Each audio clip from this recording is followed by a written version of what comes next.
Okay guys, today we are working on 2004 Honda Accord, no crank, no start.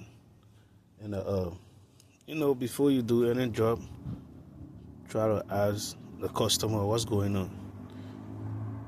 So with that being said, you gotta listen to exactly what it's saying.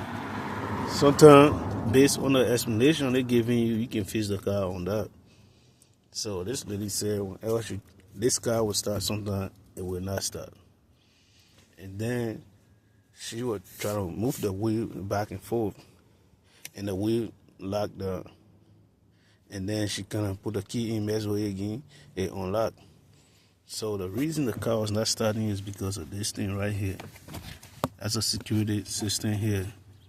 So whenever she mess with the wheel, go on the opposite side, it kind of lock the wheel. So if she know exactly which position she put the car in, it definitely gonna unlock it. So I was messing with that. I got everything here out. I thought for it was ignition switch, so we got everything here out. And we got to find out the problem was this thing. I think she probably might have to change it because this thing has some type of delay on it. And because when you try to start the car, there's a sound going on in there. It should start right up. Look, you hear that? So based on that, I'm gonna tell her to replace this thing right here, and it should be good because I don't want to call back. I don't want to be out of here. Then in the next 3 to 4 days or a week from now, they're gonna call me and be like, "Hey, the car is not starting." So we're gonna have to get rid of the security system, get a different one, and put it in. And the car is starting good,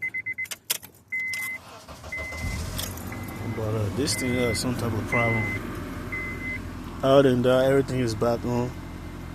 And at this point, sometimes a code reader help and sometimes they don't, man. So you don't depend on code reader as a mechanic, because sometimes it's not gonna give you any. There is an engine light on, and code reader said the problem is O2 sensor, but O2 sensor does not stop a car from starting. It probably might with some car, but not with this car. Because engine light still on, O2 sensor still there, and I got to find out the problem was this thing right here, the security system right there. That was the problem with this car. So I'm gonna tell her to change that, and we should be good from there. So stay to it, more mechanical review. This is 2004 Honda Accord. Yeah.